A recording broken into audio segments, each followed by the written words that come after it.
Hey, what's up you guys? Today I wanted to share a video that I've had a lot of questions about, so I thought this would be kind of the best way to explain it. So I've had a lot of questions of how I track my sinking funds if I don't use cash envelopes. So that's what I'm going to be sharing with you today. I do it two different ways digitally. One is on an app on my phone, and then I also have a spreadsheet that I'm going to be showing kind of what I do and how it looks. So if that is something you're interested, go ahead and keep watching. And if you are enjoying my personal finance videos, please subscribe and give me a thumbs up. Okay, so some of the things that I share in my budget are the different sinking funds or funds that I do each month. So some of them are my annual fund that pays for things that come up just once a year, like my car registration tags. I also have a fund for beauty and for gifts. And I know that that's something that is very common for a lot of people to have a little kind of nest of money, for Christmas or birthdays or things that are going to come up that you're going to want money for. So you can save a little bit each month and then have it, for whenever you want to use it. So I wanted to share how I keep track of that. I am not a cash person. I don't like carrying cash. I don't want to have cash envelopes. I have a very small little card carrier. Like, that's what I prefer. I like that I can just put in my pocket. I don't want a big wallet. That's not me. So what I do is I have different funds, and some of them I keep in my regular checking account, and some of them I put into the Capital One 360 accounts. So first I want to talk about which ones are where and why, and then I wanted to talk about how I manage them and keep track of them. So for this next part, I'm going to flip you guys around. I'm going to write it out in a notebook. I feel like kind of writing it and showing it is a little bit more I don't know, I'm a visual person. I feel like it makes more sense. So let's go ahead and get you flipped down onto my desk. Okay, so I have kind of two different banks that I work with. So I have my normal bank here. This is where my salary comes in. I have two different accounts. I have a bills account and a debit account, which we're going to talk about. And then I also have my Capital One 360 accounts. So each of these are actual separate different accounts. They're high interest savings accounts. So I get earned interest each month, which has been awesome to help grow these categories without having to put more money in on my own. So let's talk about kind of how this works for me. Like I said, I have two accounts here at my normal bank. I have my bills account and what I call my debit account. So things that stay in my bills account, actually, I should show you this. Salary comes straight into my bills account. So from here, I usually keep most of the money in this account, and my bills automatically come out because I've signed up for auto pay. So my insurance will just come straight out. My utilities just come straight out. So a bulk of my money just stays here sitting, waiting for money to be taken for me. I don't actually go online and click and pay the bills. They just come out.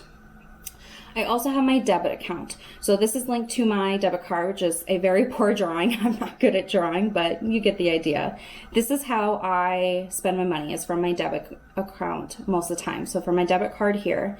So the things that stay in here are spending, gas, and grocery. Now, something that if you've watched my budget videos, which if not, I'm going to link them down below, I give myself a weekly allowance. So I pick a day. For me, it's every Friday where I transfer myself how much I'm getting for spending, gas, and grocery for the next week. Of course, if I don't use it all from this previous week, it'll stay there. So if I have $10 left in my grocery budget, that's great. It stays here and I get my extra, my next amount of groceries. So for me, typically, I'm getting about $100 for groceries, $10 to $20 for gas, and then $50 to $65 a week for spending. That's just what works for me and how I budget. So every Friday, that's the day I pick because I spend most of my money on the weekend, and then during the week I usually stay home. Every Friday I transfer these into here.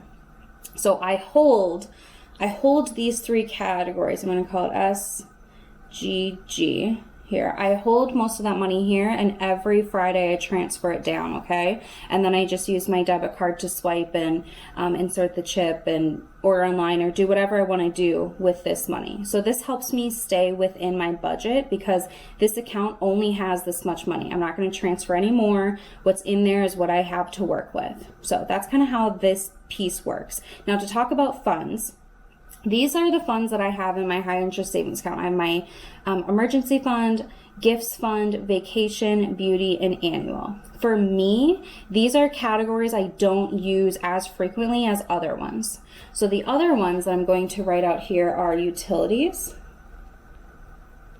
incidental, home.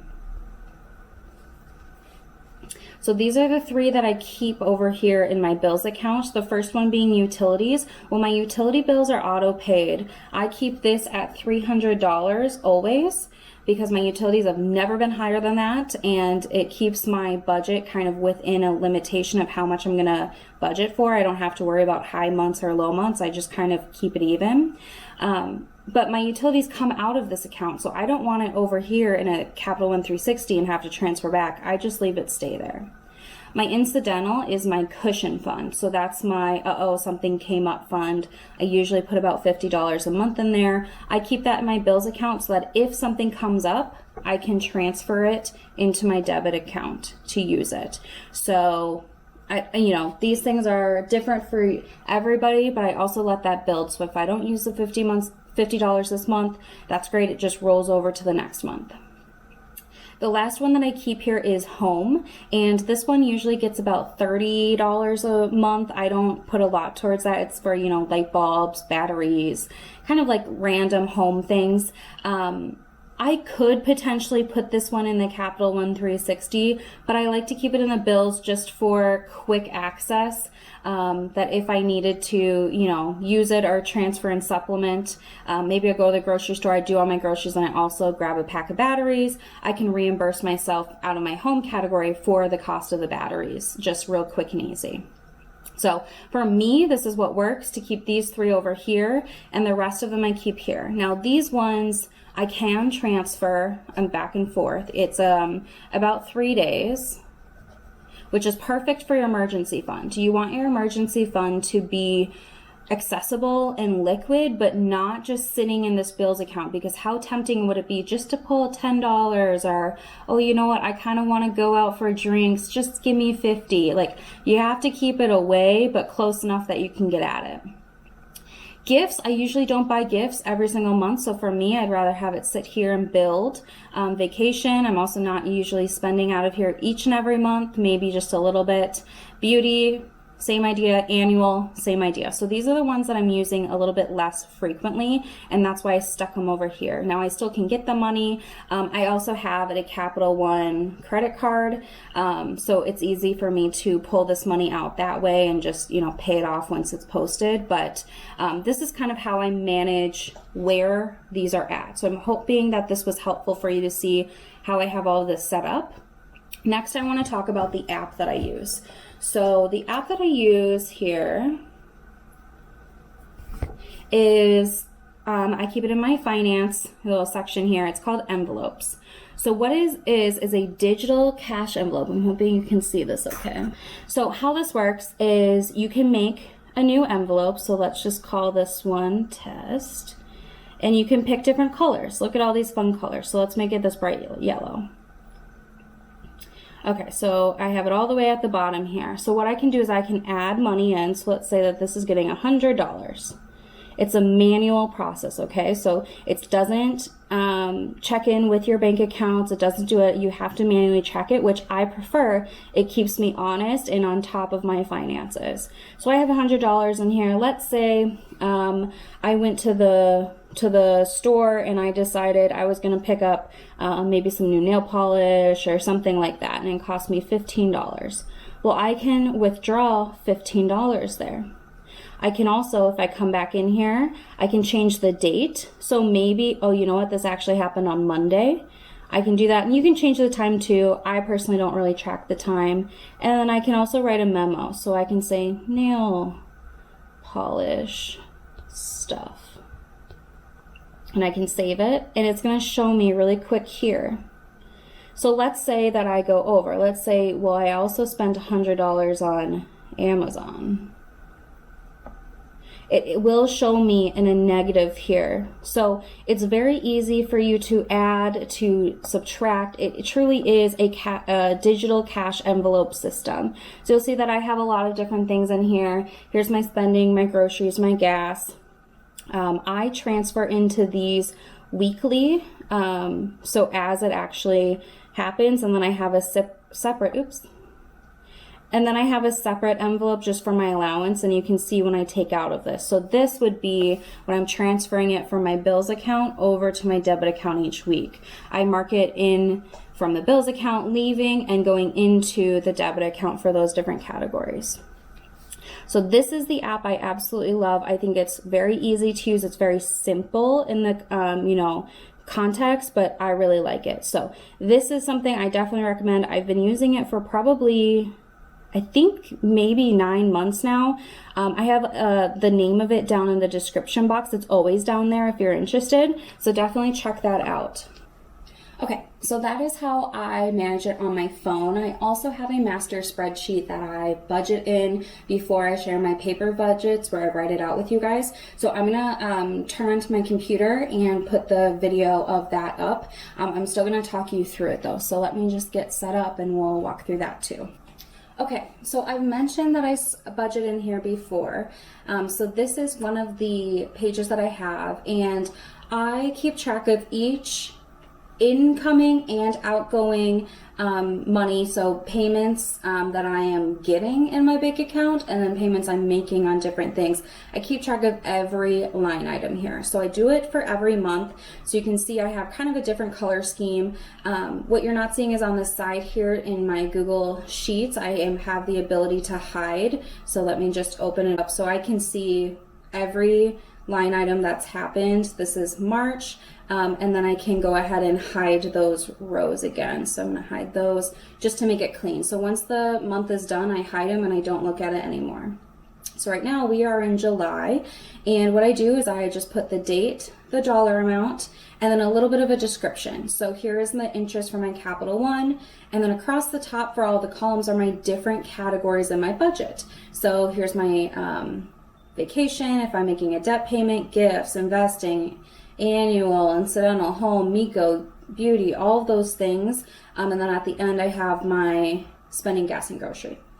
So I just, put in, here I bought a nail kit, and I put that out of my beauty fund. And then what I do is if I use a credit card instead of my debit card, I'm going to put a comment on here. So this tells me which credit card I used, and I don't bold it yet. I only bold it when I actually make the payment to that card, or if it's from my debit card, then I bold it right away because the money's already gone. So that reminds me what I still need to transfer to pay off my balance, So that is nice, and then once I'm done, I can resolve the comment and bold it. But that is kind of how I manage this. So all of these items, and then I put things that I know are going to come up. And as I scroll over at the bottom, I have a running total. So these are my monthly totals here. So for spending, I have $244.37 left to spend for the rest of July. But as we saw in my app, I actually have $99 before I get more money. So that is how it's kind of working, is this is giving me the overview. But basically whatever I have access to first, if I'm at my computer and I made a online purchase, I will log it in here and then later log it in my phone. But if I'm out and about, I put it in the app first, and then we'll come back and make sure that this gets updated. So then I highlight once it's happened. So the things down here are things that are yet to occur. So that is how I keep track of it. It's kind of big, but I'd rather have it all in one spreadsheet, and then I can see for each column what's happening, and just align that money. And like, here's a Target, or this is not Target, this is from Super One, which is the grocery store here. I can see that, okay, I bought Miko, who's my cat food. I bought nail polish remover and cotton balls, which comes out of my beauty. And then I bought something for spending, I can't even remember now, obviously not that important. And then the rest of it was for grocery. So I can take the one purchase that I made at the grocery store and still allocate between my different categories and then transfer money as needed. So that is how I keep track of it digitally. I would love to know how you guys keep track of things. If you are doing it digitally, if you're a cash spender, do you write it down? Personally, I like digitally because before COVID, I traveled almost every week for work. So I didn't want to have to pack a notebook or something like that with me and potentially lose it. Whereas I can get into this spreadsheet in my app always from my phone, which is always on my being.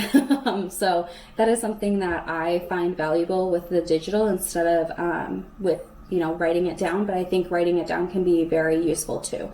So that is how I categorize and keep track of all my funds. I hope you guys enjoyed. Let me know if you have any questions down below. I'd be happy to, chat with you about anything. And that's all I have. So thank you so much for the questions and the video idea. Of course, let me know if there's anything else you'd like to see. But that's it for today. So thanks for watching, and I'll see you in the next one.